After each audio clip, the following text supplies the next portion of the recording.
Good morning, everyone. Welcome to the Duke Economics graduation ceremony for 2017. My name is Craig Burnside.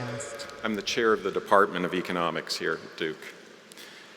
On behalf of the faculty and staff of the department, it's my pleasure to welcome all our graduating students, parents, family members, friends, all of you to this celebration. We're grateful that many of you have traveled a great distance to be here from around the country and indeed from around the world. We also welcome those of you that are joining us online who could not be here in person to celebrate with us. Of course, this is also Mother's Day, so an important part of this introduction is always to greet all the mothers in the audience, so happy Mother's Day to you.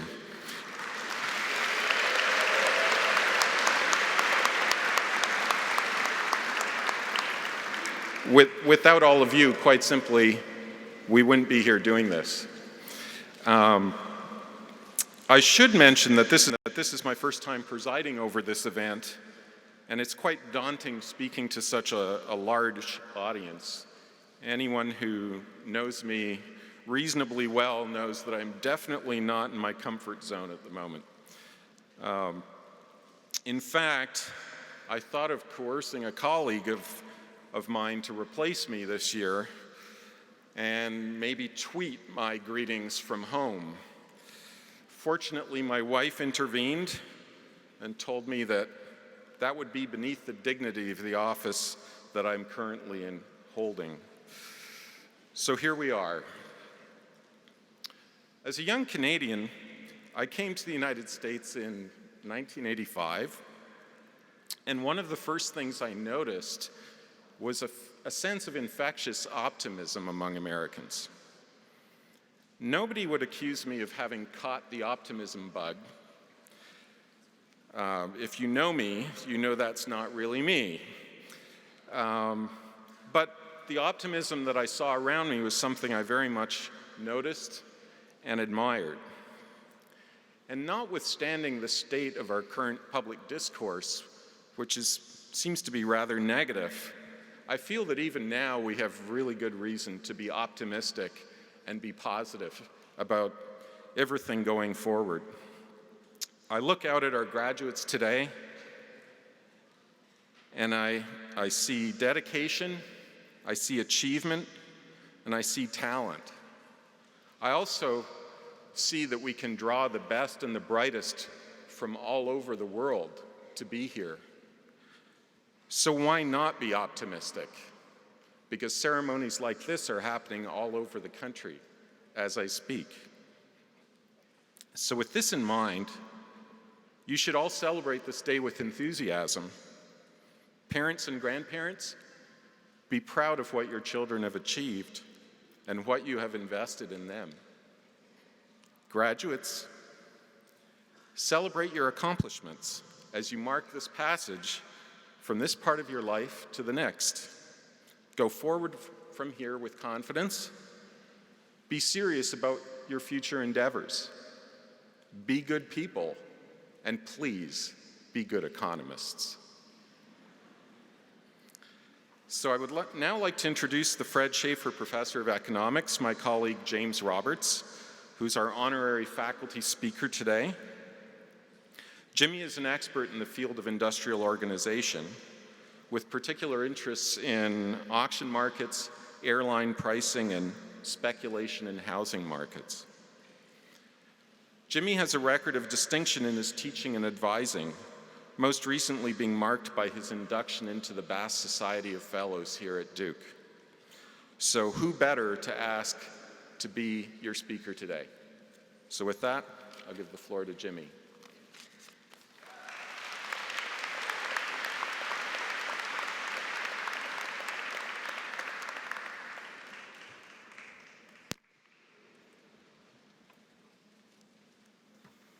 All right, well, thank you, Craig, and hello, everyone. So as a professor, I think it's pretty natural at times to wonder whether you're really connecting with your students. At times, I know I feel optimistic, like with this year's graduating class of Ph.D., masters, and undergraduate students. I've had numerous of pretty heartfelt talks one-on-one in my office when you're wrestling with difficult questions, like how you're going to navigate competing career concerns between you and your parents or your spouse, sometimes even your own thesis advisor. Other times, like when you turned in your econometrics final exam in my class, and you looked at me with these big, Bambi, tear-filled eyes and said, "I thought we were friends." I was a little more pessimistic about that connection, but I think I finally felt like I really had connected with this group when I learned just a couple weeks ago that my econometrics lessons were being applied in a new arena, beer pong. That's right, I learned that some of you all had been so enthralled and inspired and potentially just a little bit brainwashed with this new statistical skill set that you had begun to add econometric analysis to your beer pong teams. What, you asked, was the marginal effect of adding Joe to Natalie's team? Was it positive, statistically significant? Was it greater in magnitude than the effect of adding Jeff? Or, you wondered, was it the interaction term between Joe and Natalie that really mattered? Okay. Before I heard this, I thought that big data was everywhere, and at this point, I'm sure of it. Now, in giving this little speech, I thought it would only be fair if I heeded the same advice that I give to students in my own courses when they do an in-class presentation. Okay, and for them, I have two rules. The first is they have to follow the immortal advice of Steve Martin that he gives to John Candy in the American classic Planes, Trains, and Automobiles. All right. Neil, who's played by Steve Martin, tells Dell, who's played by John Candy, rest in peace, who's always going on and on with some kind of stupid, pointless anecdote. Okay, so Steve Martin tells him, when you're telling one of these little stories, here's a good idea. Have a point. It makes it so much more interesting for everyone involved. Okay, so that's rule one. You gotta have a point. Secondly, students have to say one thing, even if it's not the most important part of the talk, that people are actually going to remember in 5 years. Okay, so with those two rules in mind, here goes. When I was thinking about what I wanted to say to you, I asked myself, what do the PhD, the masters, and the undergraduate students have in common? And frankly, the answer is not a whole lot. You guys are incredibly different from one another, all right? But then it hit me, okay, you all are all incredibly busy, all right? Oftentimes, I found myself wondering, how did you possibly have time for everything that you did? When I was a PhD student, I didn't know anybody that had time to pursue outside interests like sailing, okay? When I was an undergraduate student, all we did was study and hang out with friends. There wasn't enough time in the day to spend literally 8 hours of it at the Duke Chronicle's offices. You all were part of groups and clubs and teams. You all participated in so many extracurricular activities, they literally had to invent new ones to keep you satiated. Who knew that historical fencing was a real thing? All right. So I could also take this opportunity to say thank you for making me feel part of the broader Duke community, okay? Whether it's, the conversations we have in the first few minutes before a big lecture, or the one-on-one office visits that have to do with these kind of difficult life questions, not just things about the central limit theorem. It happens at Flunch, which, I got to say, for all you young entrepreneurial types, I'm a little disappointed you guys never came up with a better name for this. All right, but we'll leave this to future generations. It happens when you see my kids on campus and say hi.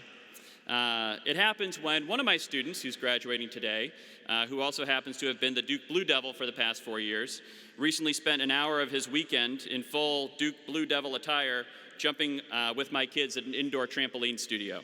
Okay. So basically it happens when you're nice to my kids, but thank you very much for it. All right, so all that's wonderful, okay? All these interactions, the teamwork, the networking has fostered in you a real sense of community, okay? Well, I have news for you. The rest of the world is not like Duke, okay? In fact, more and more people in the United States today feel lonely and disconnected. Research, some of the most influential of which has been carried out by members of the Duke faculty, not me, this is not my area of expertise, have documented what's known as increases in social isolation. All right, and for those of you parents, this is not some millennial term. All right, evidently this is a long-running trend in our society that at various points has been blamed on new technologies like radio or television and now the internet. Right? The irony is lost on nobody that in a time when we probably are more connected than ever before through things like Facebook and Twitter, we may actually feel more alone than ever. Now, as an outsider to this field, and particularly as an economist, to me, this kind of increase in social isolation could just be the result of, overachieving, hyper-motivated people just like yourselves trying to get ahead in what realistically is an increasingly competitive job market. And as a result, just kind of neglecting real relationships in the process. All right. Obviously, Facebook and the like are only imperfect substitutes for the very real connections and groups that you feel part of today that are going to begin to fade the moment you walk out of Cameron Indoor today. Now, some of you all realize this. I had lunch with a student recently who was telling me that she was already beginning to feel weird about the fact that she was no longer going to be as involved in a student group that she had devoted so much time and energy to while she was here at Duke. All right? And for those of you that don't realize this, well, it's time to wake up. Because sure, you might think, I'm going to be part of some group after I leave here, the company I work for, right? And if you're one of those that's going on to graduate school, don't worry, one day you too will enjoy the pleasure of having a real job because you can't stay in grad school forever. Well, you can, but you don't want to, all right? But this group, the company you work for, let me tell you, it's not going to be like Duke because the real world doesn't revolve around intramural team schedules, okay? And moreover, sometimes making friends with the people that you work for, right, this new group, can be downright awkward. All right, I was reading about all this phenomena recently, and somebody had a great quote that was a headline from The Onion, the satirical but usually pretty insightful magazine. And the headline read, "Work friend accidentally becomes real friend." All right.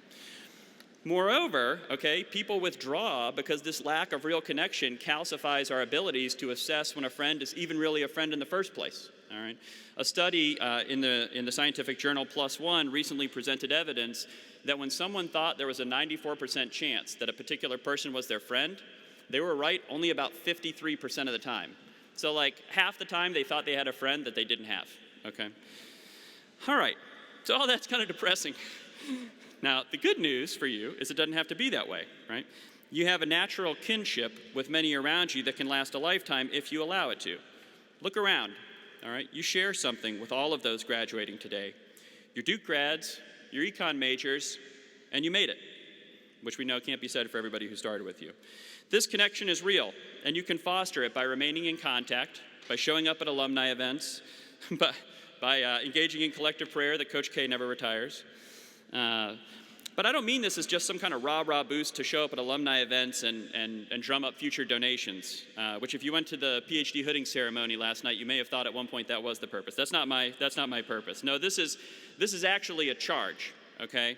Because like it or not, you are going to be associated with this group, and being a Duke Econ graduate means something. There's an ethos of excellence. And now you are expected to help pave the way for future Duke Econ students by demonstrating daily excellence in your future careers, all right? When a future Duke Econ student is looking for a mentor, right, sound familiar? Now you have to answer that call. There's a real responsibility that comes with being a Duke Econ graduate. no matter the level. Now, part of the reason I wanted to focus on this kind of shared responsibility actually relates to something that happened in my own life this past year regarding my own undergraduate alma mater, Davidson College. All right, now Davidson, for those of you that don't know it, is a small liberal arts school. It's like 450 students per class. And one of the most defining characteristics about Davidson is its honor code, okay, and besides the fact that Steph Curry went there. But the honor code, when I was there, for example, most of my tests would be take-home exams, and many of those would be timed and closed book exams. All right, my students here at Duke, they know about this because on the first day of any one of my courses, when I'm telling them that I expect them to follow the honor code, I tell them a cautionary and hopefully somewhat motivating tale about a friend of mine when I was at Davidson who took one of these take-home exams, but he cheated. Okay. Now, he turned the exam in and he didn't get caught, but he felt so guilty about what he had done that he turned himself in anyway. All right, and Davidson suspended him.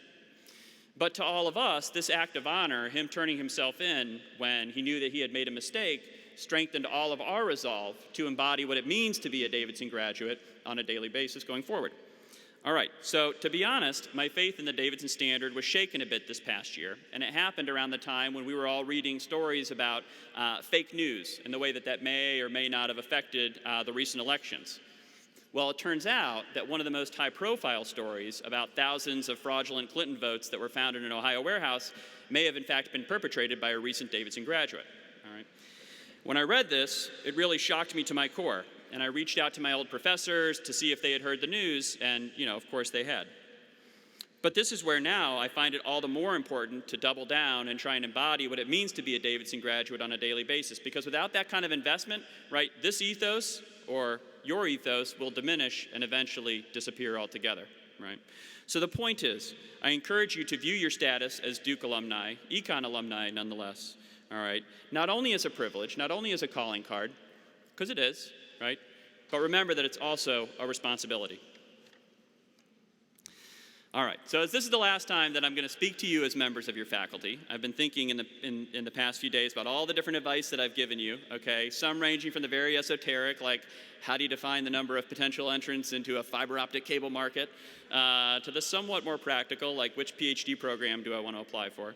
But I thought I'd use this opportunity to give you one last piece of advice, potentially the most important of which, all right? And here it is. Always, always have a good, clean joke in your back pocket, because you never know when you're going to need it. All right. My favorite example of this is my best friend from high school who actually came to Duke as an undergraduate, who's a biomedical engineer, went on to medical school, then he's interviewing for fellowships, and he told me the story about when he was on this interview for his most prestigious fellowship position, okay? And at the end of the night, they take him out to dinner, and they take him to some fancy dinner, and at some point during the evening, they turn to him and they say, "Tell us a joke." All right. Now the problem was my friend remembered plenty of jokes, but the only ones he could remember came from his father, okay, who only liked to tell him jokes of the very politically incorrect and off-color kind. And thankfully, he realized at that particular dinner that probably weren't the best jokes to retell. All right. So as he tells the story, he sits there for like 2 minutes, blank-faced, and then eventually shrugs his shoulders and says he couldn't remember any jokes. So I don't know if that mattered, but he didn't get the fellowship position. All right. So to send you off fully prepared for the real world, I thought I would fill one of your back pockets with just such a joke. All right. So it's alumni weekend, maybe in your future, and all the alumni are back on campus, and this one alumnus feeling hungry. Okay, and she sees this building that she doesn't remember from her days on campus, the library, and she walks right in. She walks right up to the library, speaks to the librarian, and says, "Hello, I'd like a cheeseburger, a fries, and a Coke." Librarian looks around and leans in and says, "Excuse me, ma'am, this is a library." Well, the alumna, feeling very embarrassed, leans in and says, "I'm sorry, I want a cheeseburger, a fries, and a Coke." So I'll leave it there. Hopefully at this point you know the one thing I'm actually counting on you remembering in 5 years. If I see you at alumni events, I'll ask you, to the classes of 2017, I wish you much more than luck, because as I say, we're all counting on you.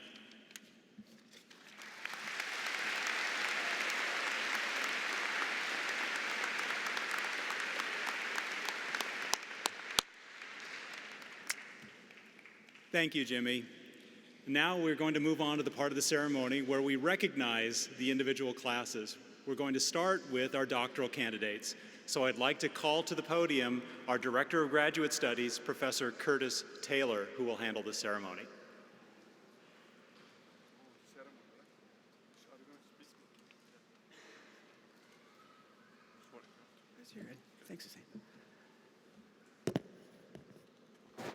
Good afternoon. This is my favorite part of the job. I get to hand out the diplomas to the Ph.D. students who are about to become professors in their own right. This particular class is one that I'm very fond of, and this will be a particular pleasure for me this year. One of them, in fact, is a very special friend of mine. He's my workout buddy. In the gym, I thought about not letting him graduate, but he does need to get on with his life. It's not just all about the bench press. So I want to return for a moment to something that Jimmy mentioned, which is differences between graduate students and undergraduates and kind of the approach to teaching them. And I don't mean to leave master's students out. It's just the biggest classes I teach are a large undergraduate class, intermediate micro with calculus, Econ 205, which many of you, well, all of you have had, many of you had with me, and PhD first year course in game theory. And in some ways, these courses are similar because they're both gatekeeping courses. Students have to get through them. But our approach, my approach, I think approach in general to teaching, training undergraduates and graduate students is quite different. So let's face it, what do undergraduates think about their econ professors? They think we're sort of socially awkward nerds, spend a lot of time thinking about the Slutsky equation and homoskedasticity. Graduate students, they want to grow up to be just like us.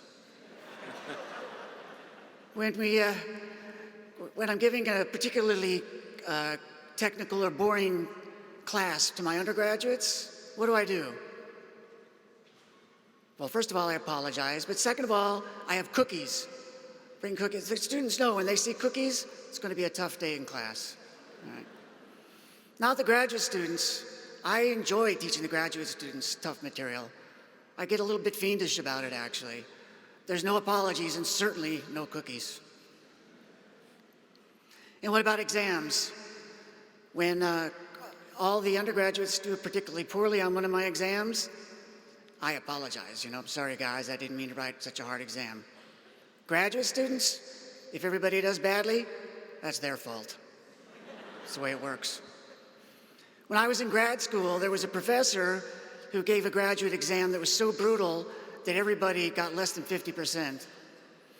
And when he handed back the exams, he also gave each student a quarter and said, call your mom and tell her you're probably not going to be an economist. But here we are at graduation. We made it. Undergraduates made it. Graduate students made it. The undergraduates are going to go out and start their exciting new jobs, have fantastic adventures and careers. The graduate students are about to be admitted to the club of nerdy, dismal scientists. But I say to all of you, undergrads, master's students, and PhD students, that we're proud of you, and I dare say, so are your mothers. Thank you.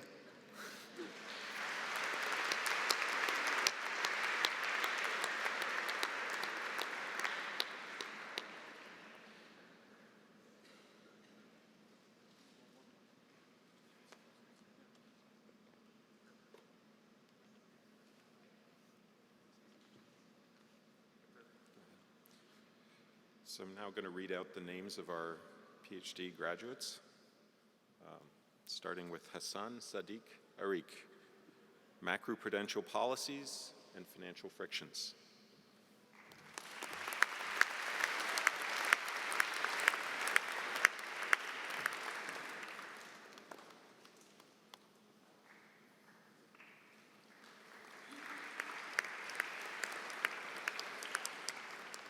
Nicolas Ben Ali,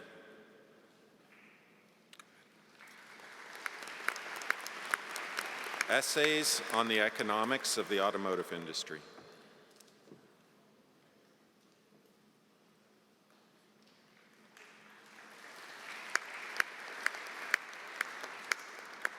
Luis Candelaria, Essays on Econometrics of Network Models.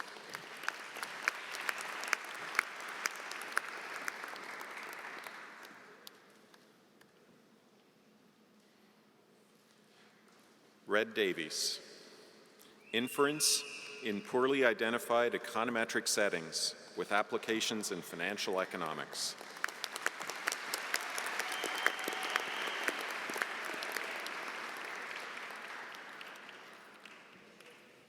Xiaomin Fu, Essays in Labor Economics.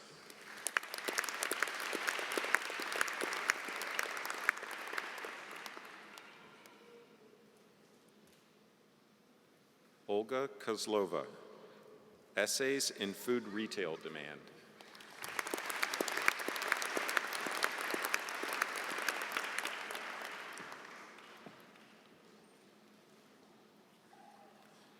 Malenka Moskela Miloslavich, R&D-based growth models with transitional dynamics.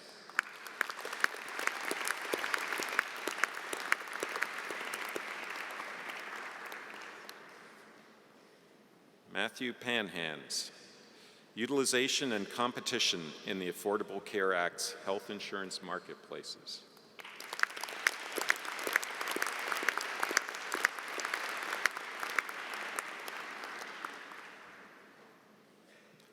Christopher Rourke, Essays in Macroeconomics.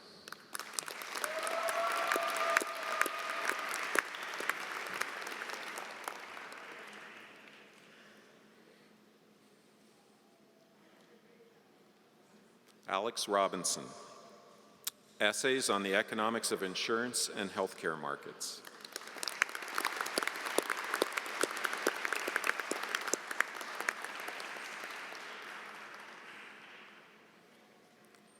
Eli Salinger-Liebman, Essays on the Industrial Organization of Healthcare Markets.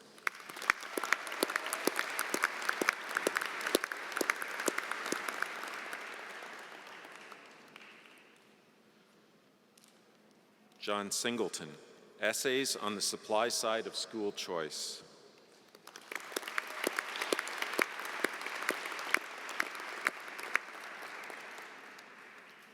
And Teddy Skiddy, Essays on Strategic Investment.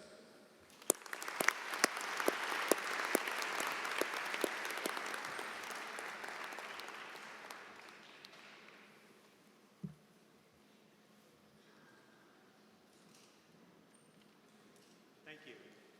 Now we're going to move on to the MA recognition ceremony, and I'd like to call to the podium the director of the master's program, Professor Charlie Becker.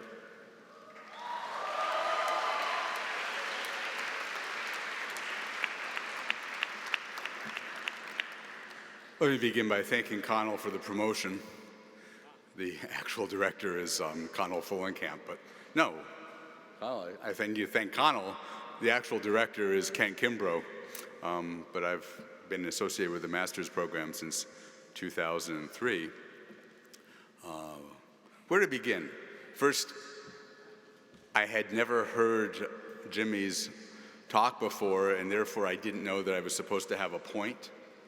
But the point that did occur to me after he said that was, I'm looking at the undergraduates and thinking, you probably want to know what Professor Roberts was like as an undergraduate, and you're in luck because you can go to the Duke Journal of Economics and read his undergraduate thesis. So, Jimmy was, he was a good scholar even then, and you can find him now. It's been great having the master's students. As always, they're an incredibly distinguished group. They have a huge variety of interests and aims. It turns out that 4 of those Ph.D. students who are graduating came through our master's programs. About a third of the class will go on to doctoral programs here at Duke or elsewhere, sometimes like over to Fuqua, sometimes to even worse places. But we're very proud of them. A large number go into industry, into finance, into data analytics.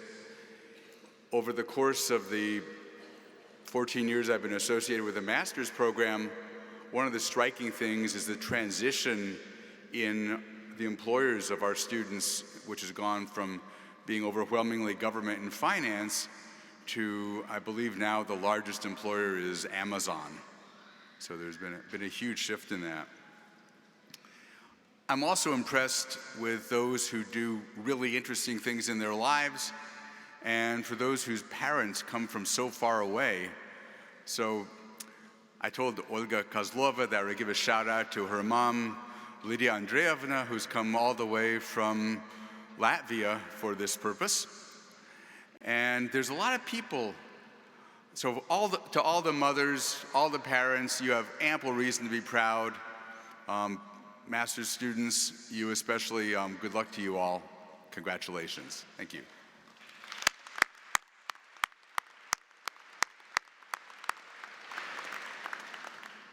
And yet another master's administrator. Oh, I'm supposed to read, supposed to give out honorary awards. I'm sorry. We do have recognitions, in particular for the, I better get this right here, the winners of the outstanding awards for academic excellence. This is really hard. I've taught a lot of these students, and it's very difficult to single anyone out. However, someone, it wasn't me, did. So I'll start. The two winners are Chen Yuang.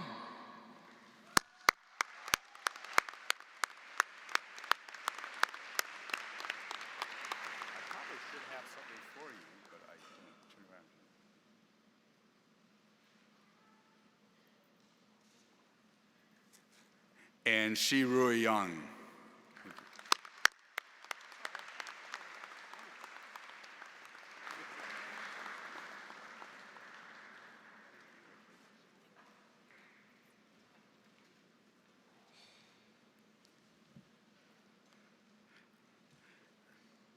And now, I'd like to ask Professor Emma Raciel to come to the and call out the names of the graduating students in the various master's programs. As they come up, I'll mention that we have several. We have a regular Master of Arts in Economics. We have a joint program with Statistical Science. We have a joint program with Computer Science. This year is the first year, so no graduates yet, of the joint program in analytical political economy with political science. Next year, we start our own program in quantitative financial analysis. All these different names, all they really do is study mathematics, statistics, computer science, and occasionally an economics course. Go ahead. Amhosen Crossroad. What's that?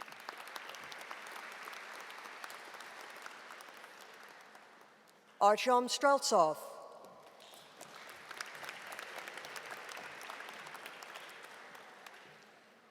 Wen O.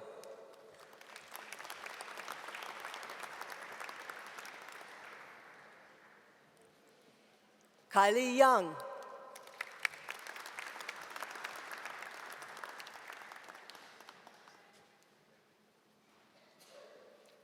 Zichong Wang.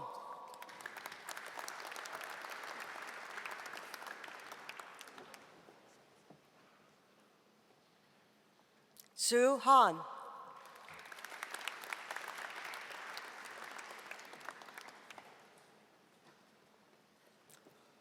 Linran Sung.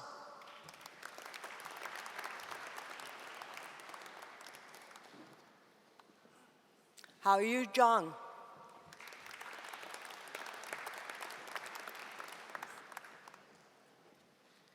Qi Liao.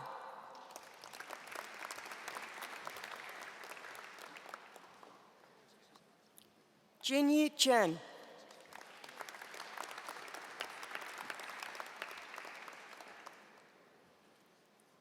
Jennifer Chen.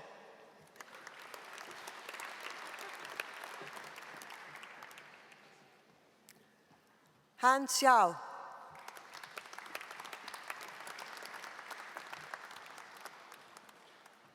Boshuang Dian.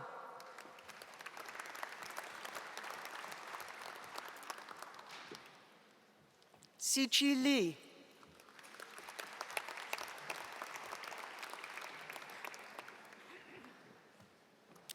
Junsi Ju.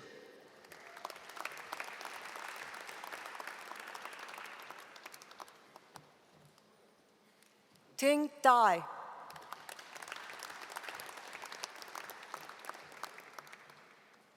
Jake Gu.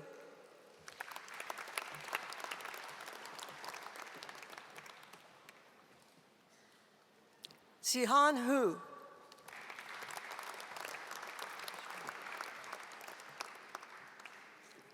Shitai Zhang.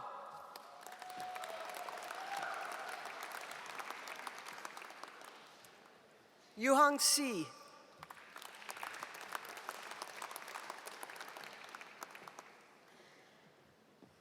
Xiaoshen Gua.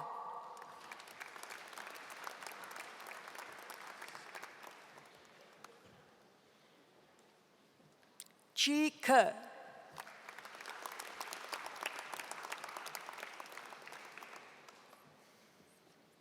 Weiwen Zhao.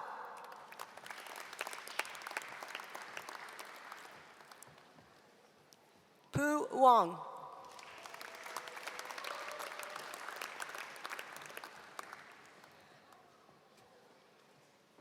Jinwei Li.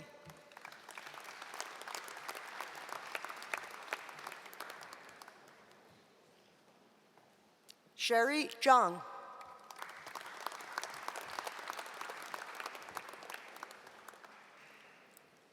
Yug Hao.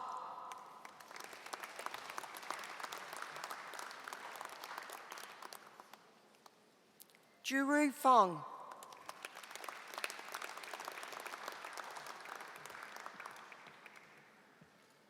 Zhang Liu.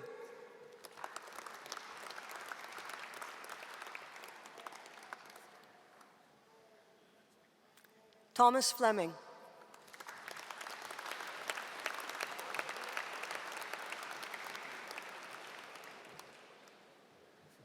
Jinyo Hu.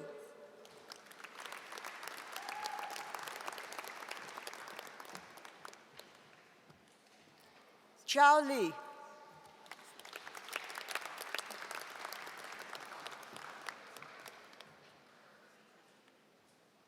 Yu Zhou.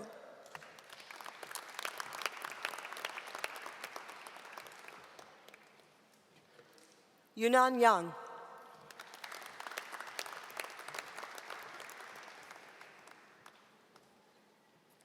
Hao Tong.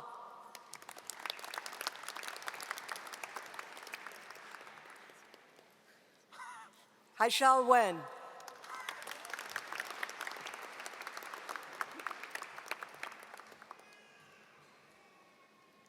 Lu Shu.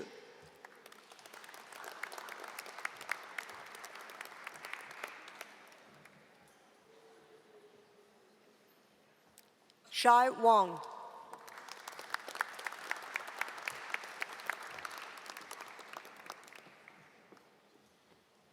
Shuo Tao Yuan.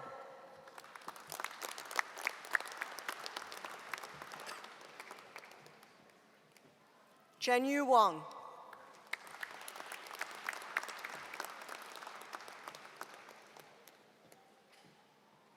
Chao Wei Yang.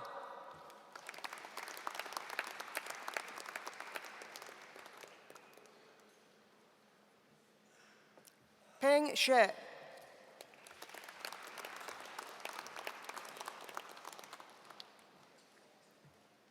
Beijing Huang.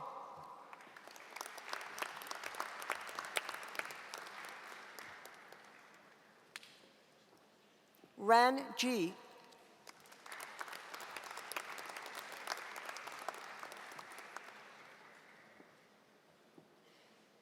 Hongshen Ju.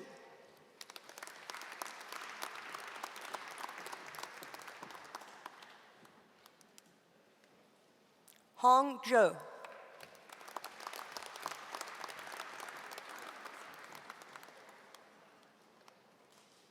Shonchao Wang.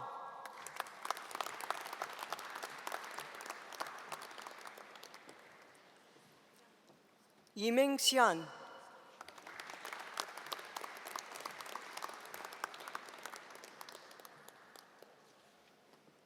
Shuangda Ye.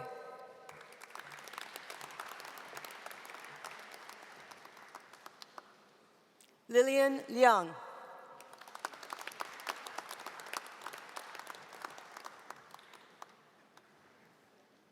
Yexing Li.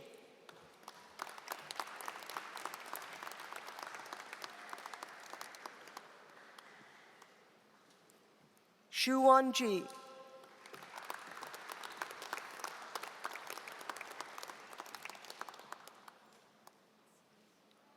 Jinjae Lin.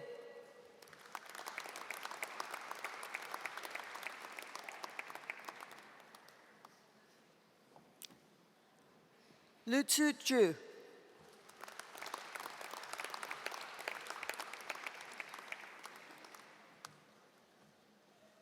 Yuchi John.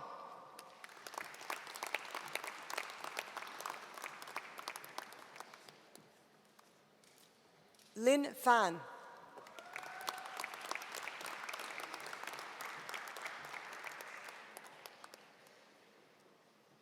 Xiaowei Li.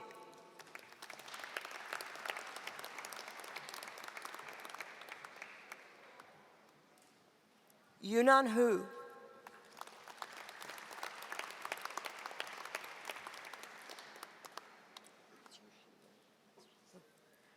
Yi Shi. Oh, wrong person, sorry. Go ahead, Yi Shi. My mistake.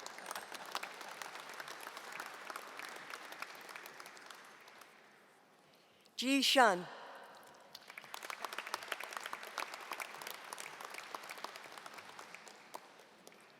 Hui Qi.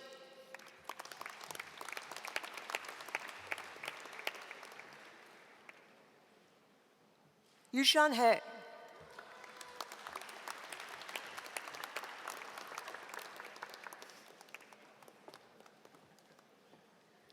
Jinji Cake.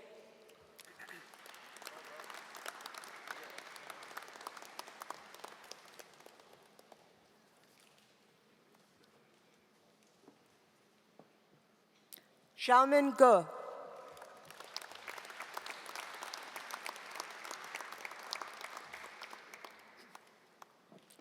Peirum Wang.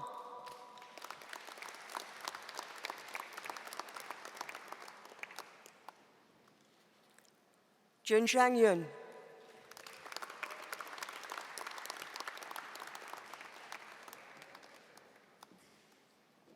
Lu Liu.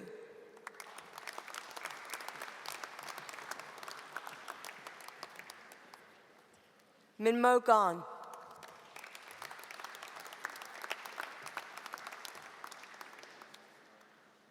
Fernando Rodriguez.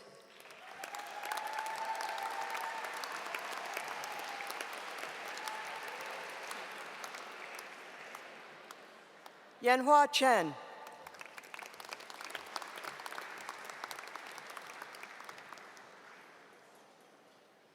Susan Francis Cherry.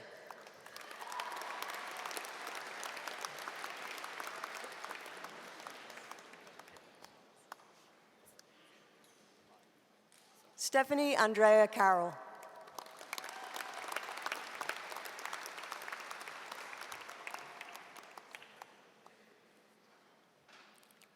Lanfeng Li.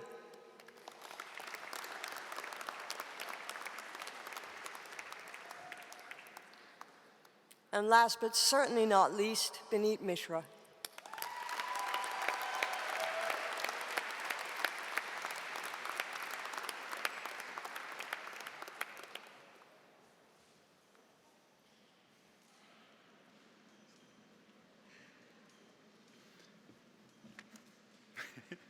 Thank you. And now is the time when we move on to recognize our undergraduate students. It is a wonderful tradition in the department that we always invite a graduating student to address the audience. And today we're going to invite Chidinma Naramale to the podium. Chidinma is a very versatile student. There's too much to tell you in detail, but let me hit a couple of highlights. She wrote not one, but two, count them, two senior theses on completely unrelated topics. She also spent a semester abroad in the Danish Institute for Study Abroad, so she also speaks Danish, I'll just say fluently, and she can convince you otherwise, it doesn't matter. But she is extremely gifted at economic research and she is also a vivacious and very eloquent speaker. Please join me in welcoming Chidima Naramale.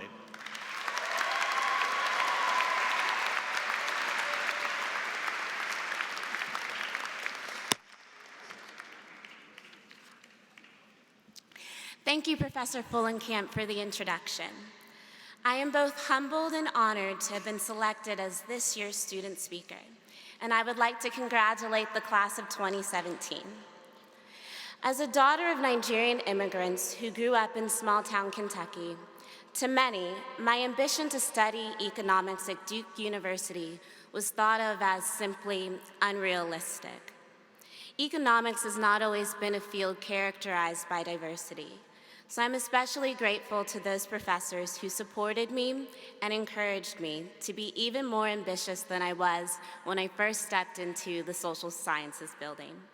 We students are blessed to have been taught and mentored by such accomplished faculty, so heavily interested in seeing us succeed. Now, for all of us graduates, even though our economics journey has ended in triumph, we cannot overlook the fact that the earning of this degree was marked by its challenges. But before I lead us into a reflection on some of those challenges and why exactly we overcame them, let's first take a moment to recognize those of our classmates who are unable to power through this struggle with us, and let's congratulate them on their public policy and political science degrees.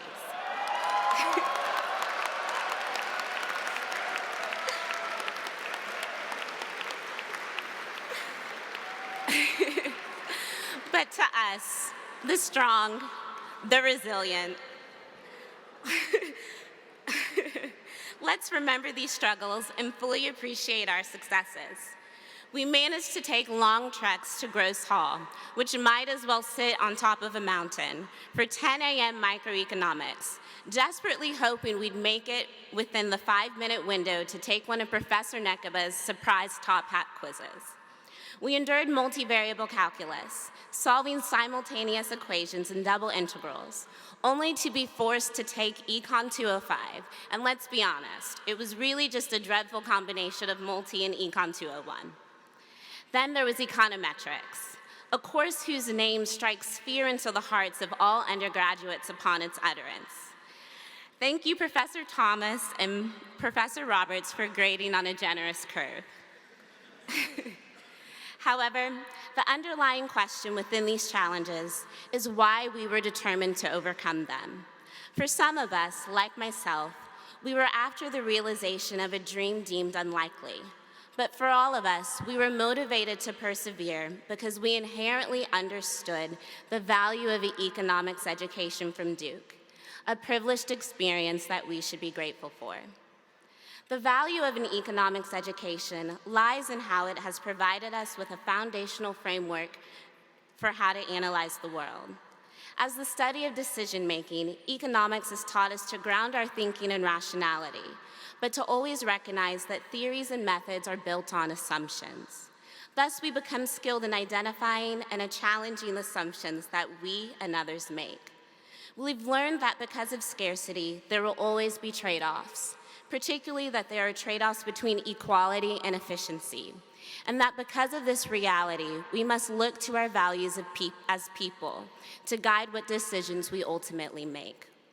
We have learned how to pose thoughtful questions, how to validate claims, and how to wade through uncertainty, all which molded us into creative and critical thinkers. Economics provided us with this broad analytical framework. But since Duke University is characterized by interdisciplinarity and innovation, we recognize that it takes a cross-section of disciplines and a diversity of perspectives and thought to solve the world's toughest problems. That is, in fact, the Duke difference. Throughout your time at Duke, you were motivated to persevere because you inherently recognize the esteemed value of a Duke economics education. So now that you are a deserving beneficiary of this privilege, I ask you to be active in maximizing the uses of its value. Use your understanding to seek solutions to problems that can improve human lives. Challenge faulty assumptions that lead to injustices in the world. Create opportunities for others as you climb on your own path towards success. And always remember that something with immense value is worth all of the struggles it takes to receive it. So congratulations again, class of 2017. We survived the struggle, and we are grateful and better people for it. Thank you.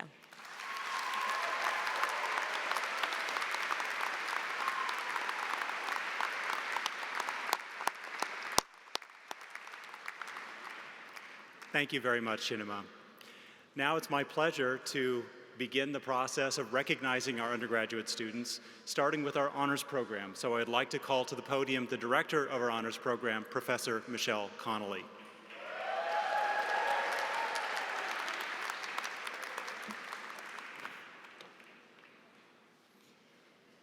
Thank you, Connell.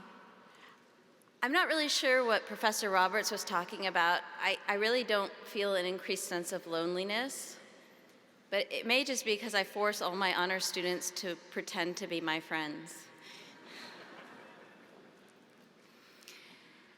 So the honors program is one in which not only do the students have to have exemplary records in all of their courses, but they have to undertake a year-long process of creating truly novel research.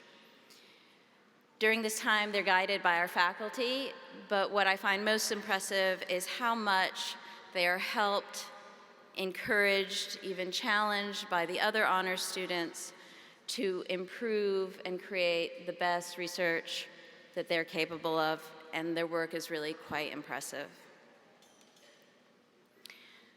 My only guidance to you in life is that I hope you will continue to ask questions. Asking the right questions is the most important thing. Maybe you'll get M&Ms once in a while for it. And I'll give you a clean joke or a clean piece of advice that my father gave me when I was in college. He said, "Michelle, the most important thing in life is sincerity. And if you can fake that, you've got it made." So now I'd like to recognize and honor our honors students. With distinction in research, Sushil Nala.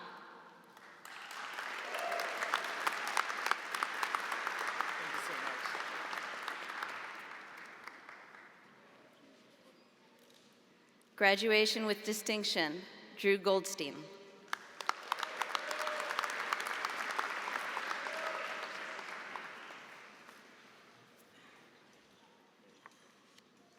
Graduation with distinction, Makta Habtom.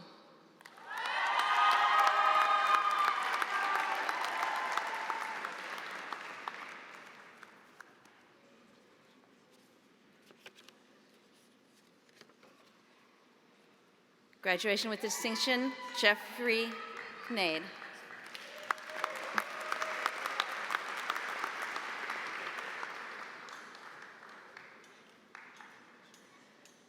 Yulia Kozina.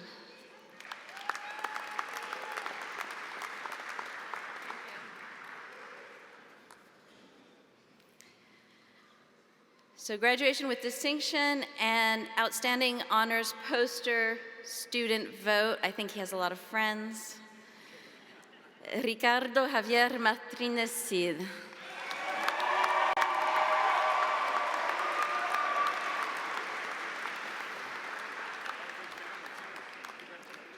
Distinction in research, Roman Migliotti.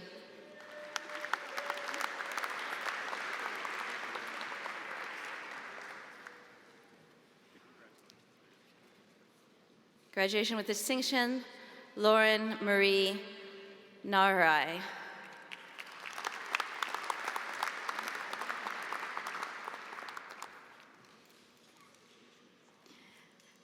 Graduation with distinction for 2 honors theses, Chidima Hannah Noramele.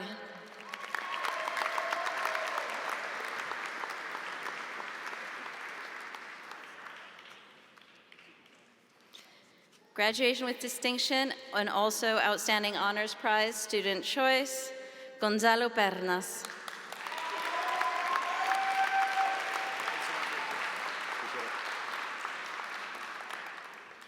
Graduation with distinction, Ashley J. Wang.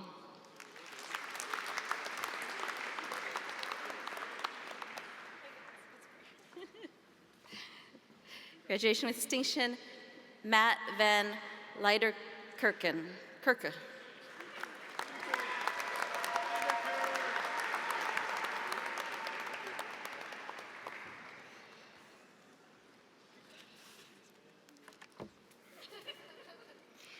Graduation with distinction, Priyanka Venkanagari.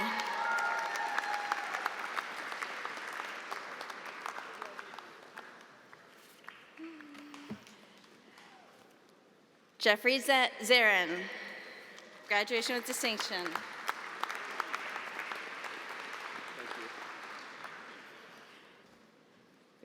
Alexandra Zrenner.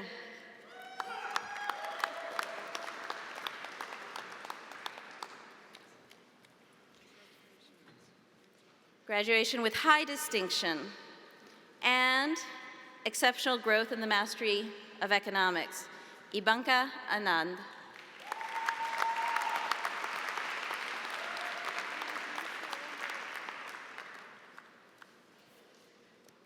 High distinction and best honors thesis finalists, Sushait Bangya.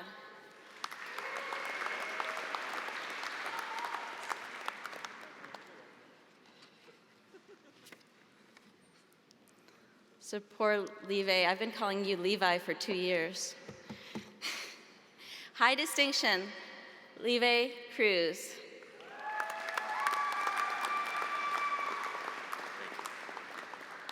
He's off to Chicago next year.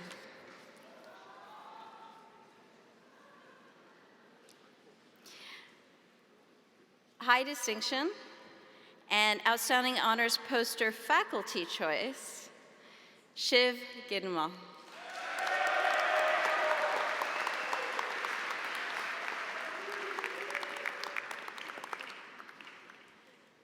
High distinction, Kao Kei Hasewagawa.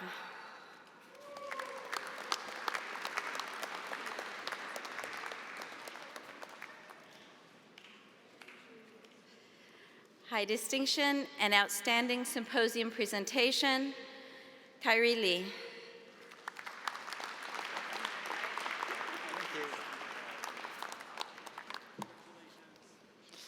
High distinction and outstanding honors poster, faculty choice, Roland Minch.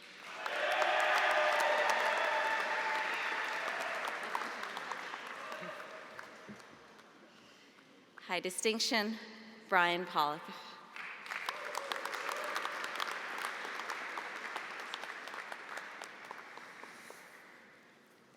High distinction, Eric Ramotar.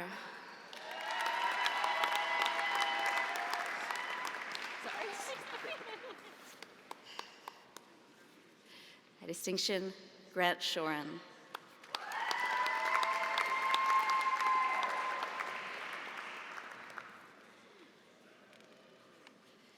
High distinction and outstanding honors poster, faculty choice, Jiangku Shi.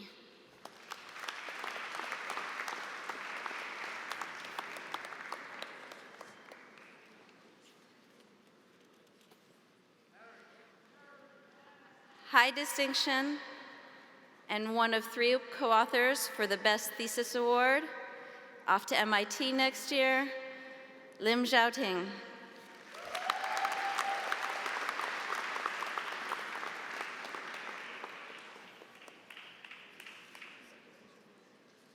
High distinction, also co-author for the Best Honors Thesis, Gerald Tan.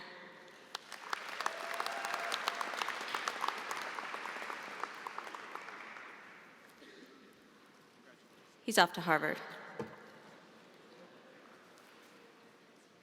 And with this, we'll start the additional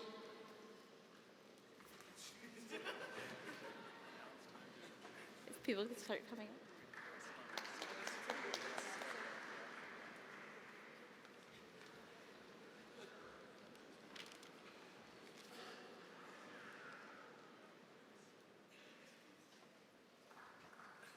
Thank you.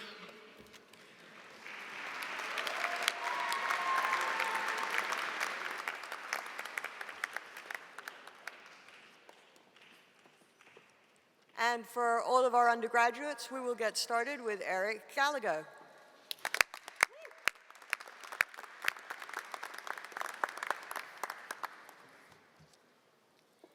Sachin Patel.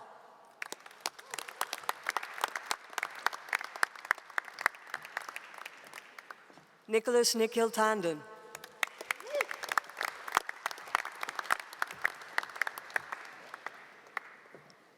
Julian Keeley.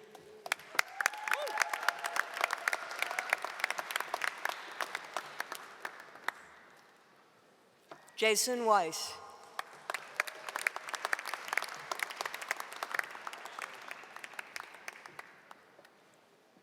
Luis Esteban Matiras More.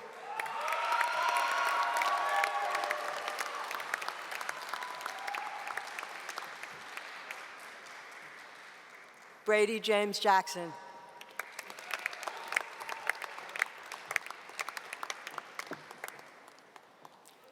Jonathan Stern.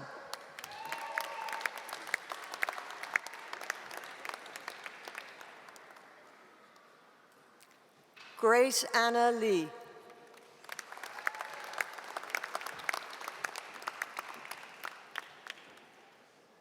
Morgan Wang.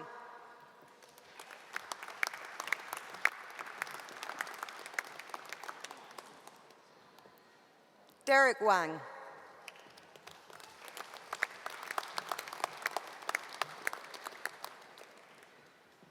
Kevin Lin.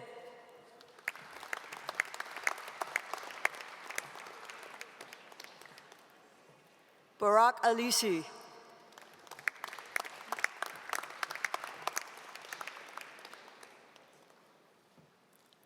Laura Lane Kniebel.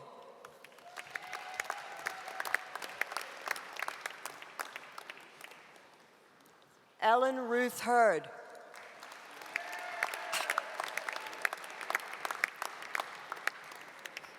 Andrew Greenfield.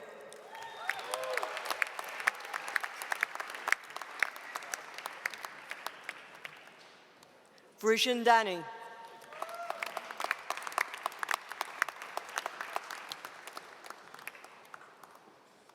Akshat Podar.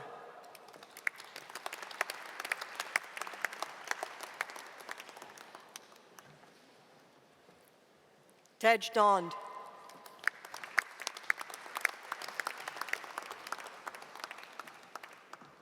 Simon Song.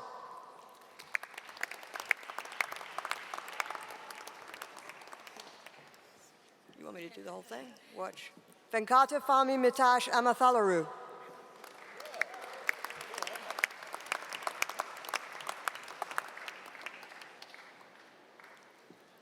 John Victor Aleka.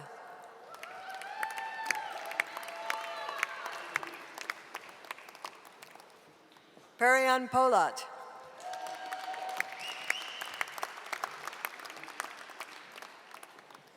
Paul Anthony Kahamaka.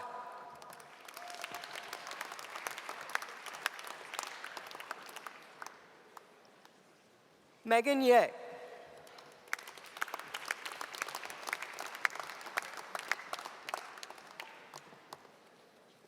Safana Humara.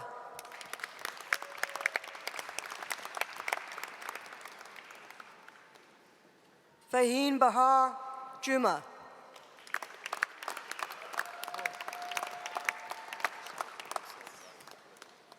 Joseph McGuinness.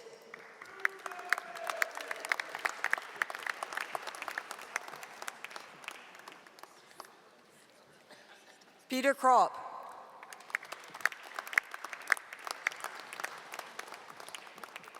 James Peake.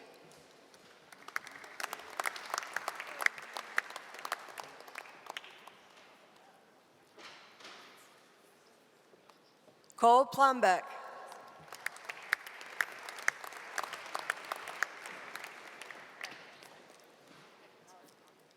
Isabel Wexler.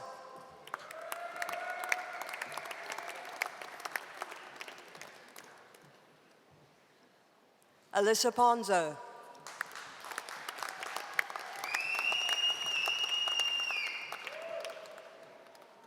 Alexa DeSina.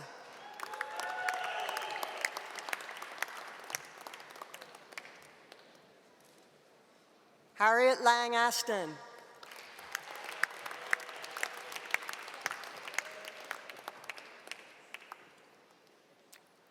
Emma Kathleen Gruber.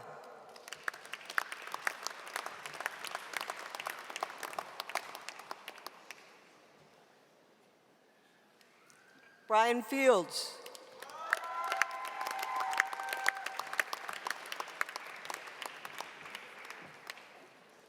Gina Day.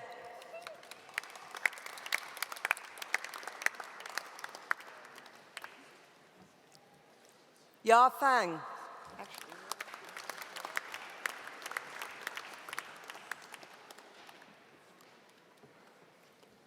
Steve Kang.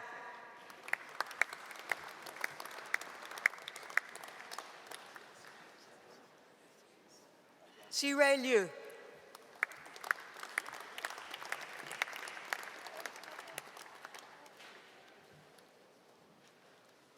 Jasu Deng.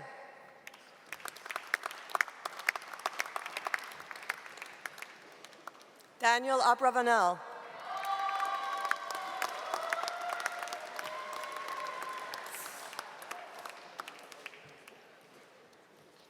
Deepro Bohomic.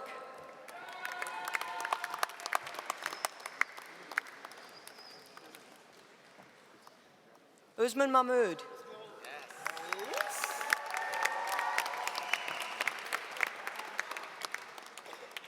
Gilbert Francois.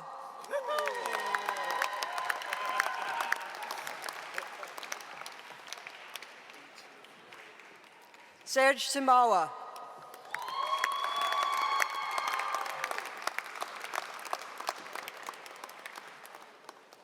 Lee Andrew Barnes III.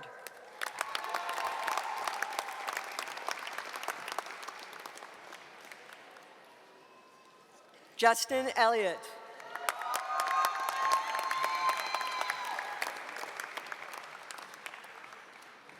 Albert Lee.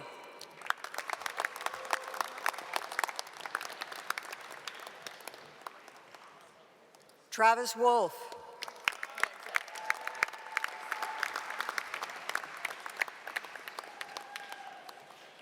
Brady Graber.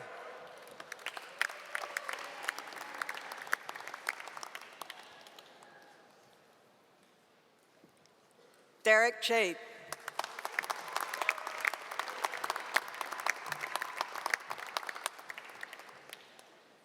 John Houston Wallace.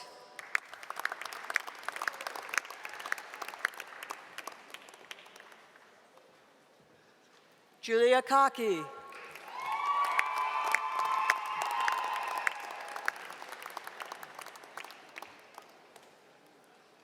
Krista Rose Niemeyer.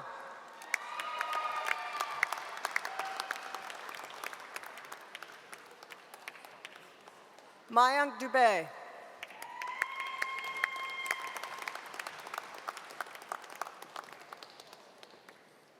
Christopher Douglas Clevenger.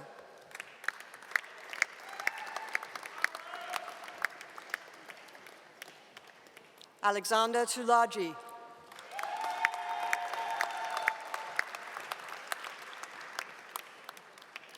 Sam Coral.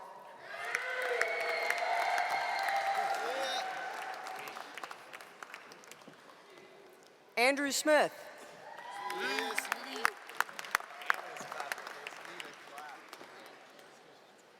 Ben Taylor.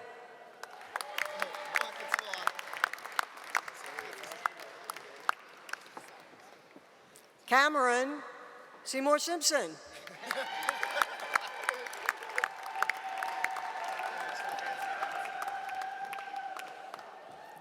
Kevin Hatch.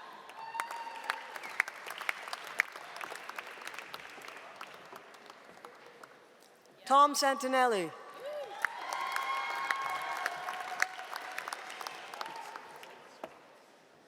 Spencer Steinberg.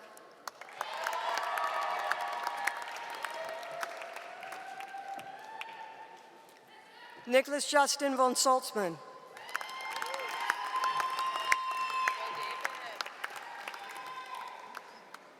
David Solid.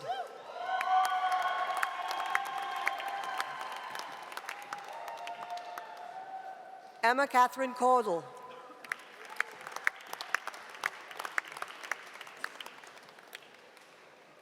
Annie Straneva.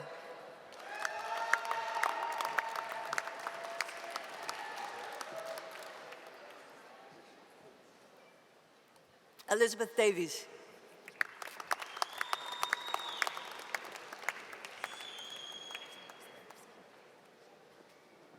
Priyanka Kanal.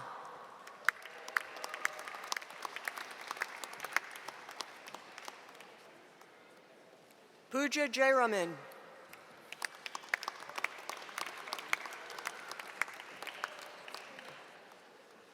Connor Bass.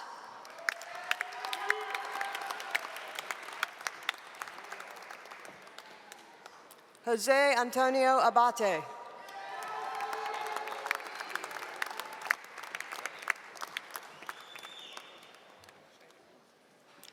Taylor Ketchum. Hey.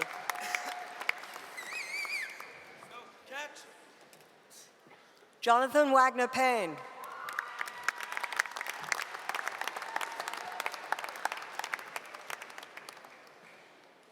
Drew Carlson.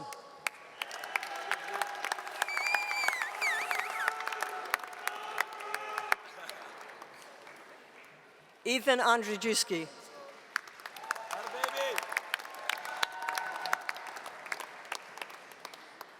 Lucas Neski.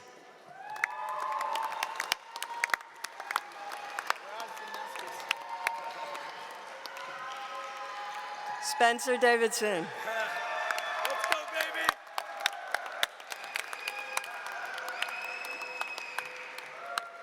Harrison Colt.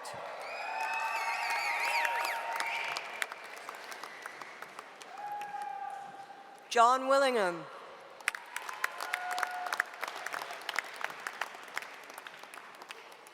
Trey Coppinger.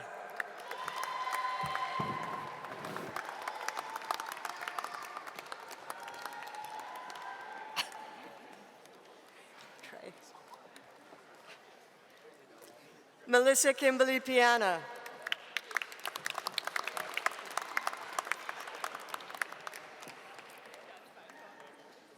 Diana Evans.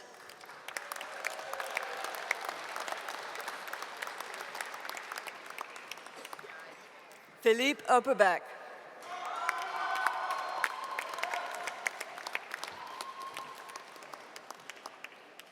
Zachary Johnson.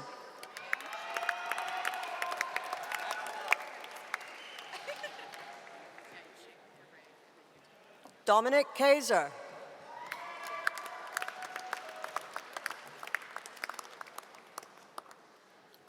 Adam Gray.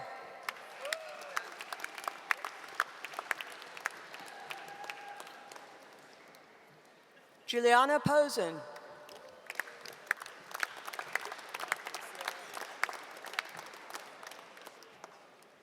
Sarah Clark.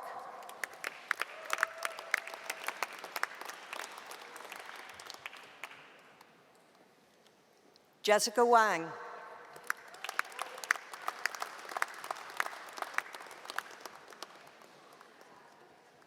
Viren Gupta.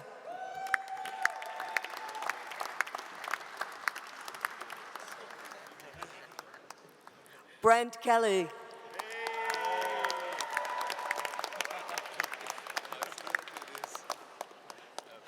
Nicholas George.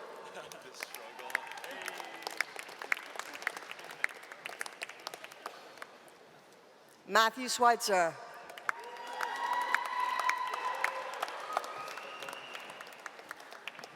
Lorenzo Baboni.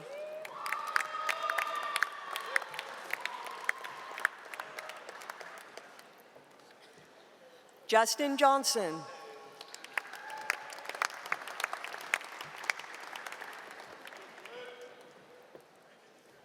David Calderon.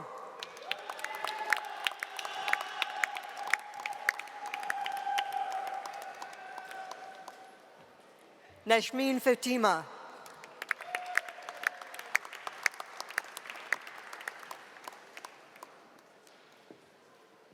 Jiwon Kim.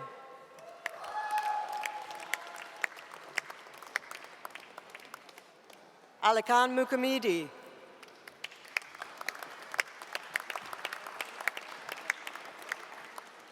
Daniel Immaculado.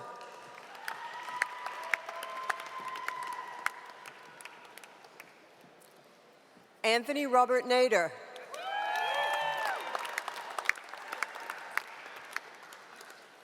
David Tehua Ling.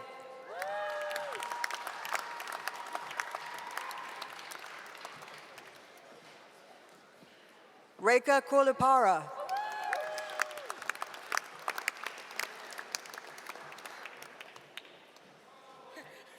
Eileen Chang.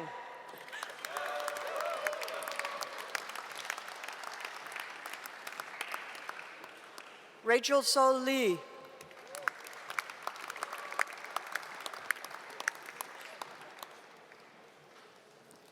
Megan Whitney Young.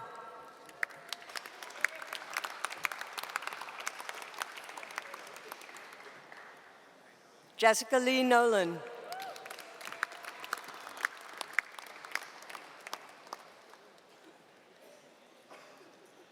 Julianne Elizabeth Dahlman.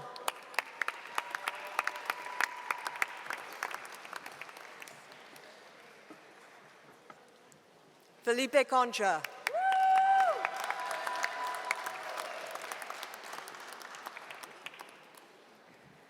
April Proton.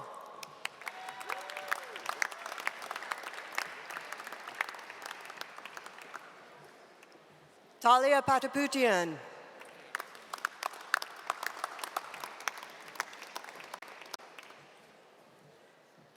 Alexa Albrecht.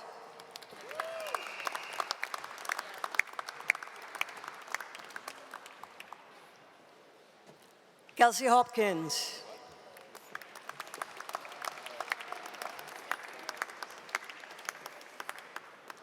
Saranya Ranganathan.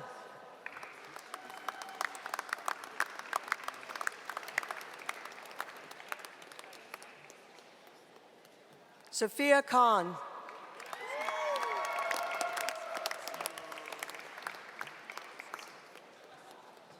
Liza O'Connor.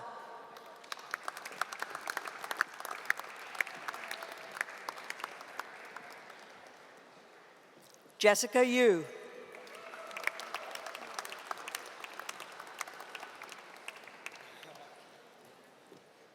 Sava Zakharenko.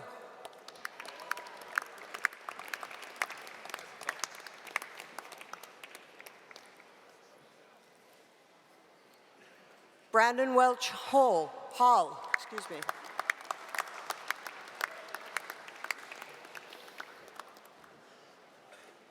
Aaron Ji Woong Jung.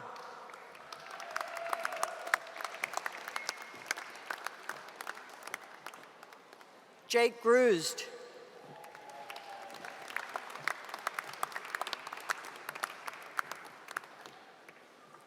Jan Cheng.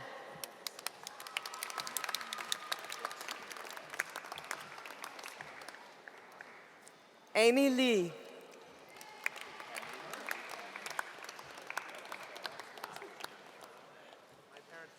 Solmi Valeria Humani.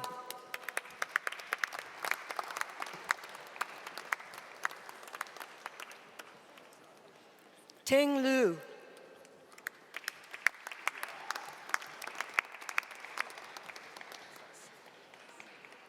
Winnie Shang.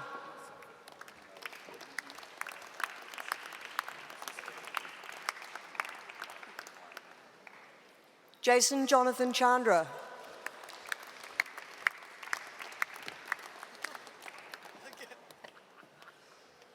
Eric Chi.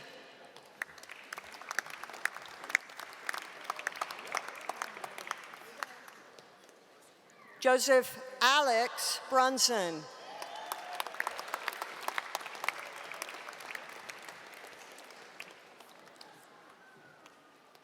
Joseph Vosberg.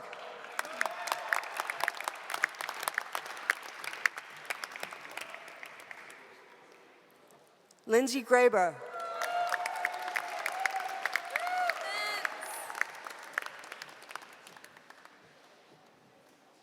Natalie Smithson.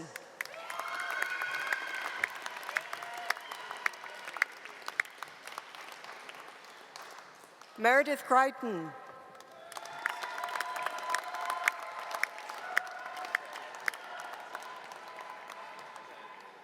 Eloise Caitlin Roche.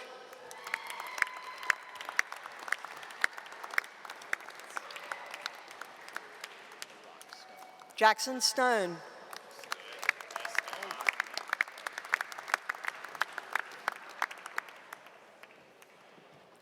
Matt Kluwer.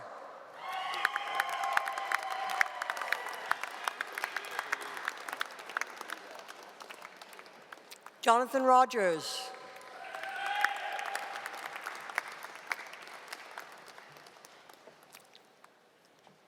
Petros Palangian.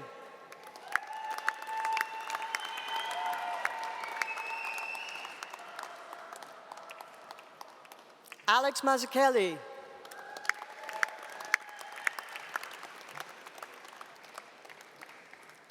Sanford Morton.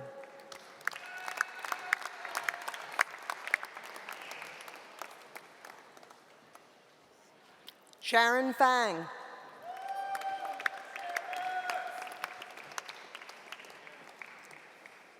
Scott Heim.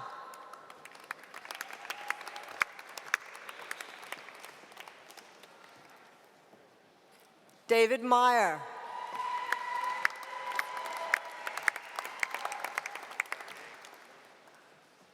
John Abram.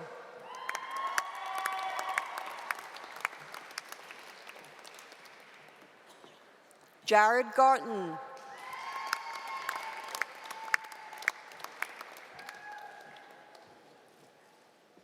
Wesley Horn.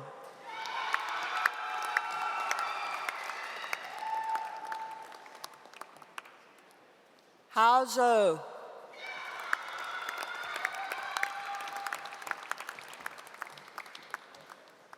Mateus Azorio Broom.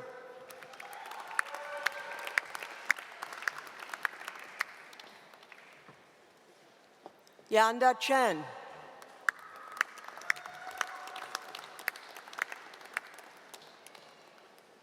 Eunice Huang.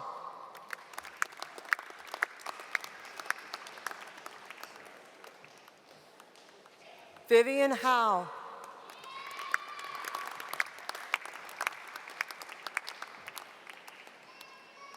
Jared Golestani.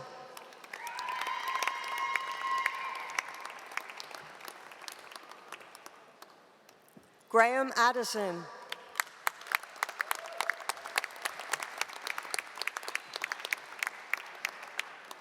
Zach Kirshner.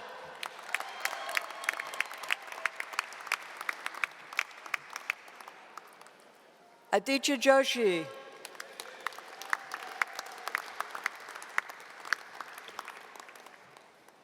Matthew Highland.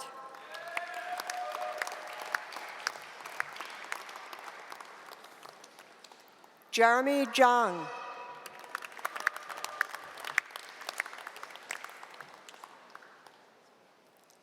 Kihan Zhang.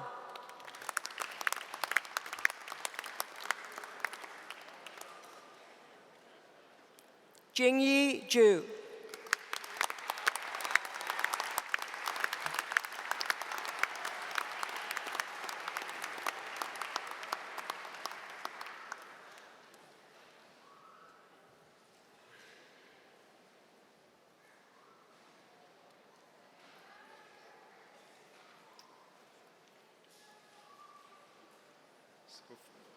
Before everyone leaves, there are a few important public service announcements. If you have any trash with you, any recyclables, please dispose of them in the appropriate receptacles on your way out. This year we actually have another graduation ceremony happening here in Cameron immediately after the econ ceremony, so it's especially important. If you're an honors student, please collect your poster on the way out. I also would like to especially thank all of our staff for the incredible organizational work that they have done in the lead up to this ceremony.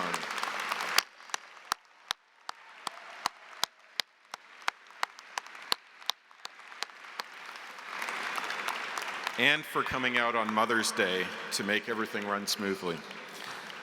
And finally, once again, I congratulate the class of 2017. To all your graduates, family, and friends, safe travels.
Something deep down inside.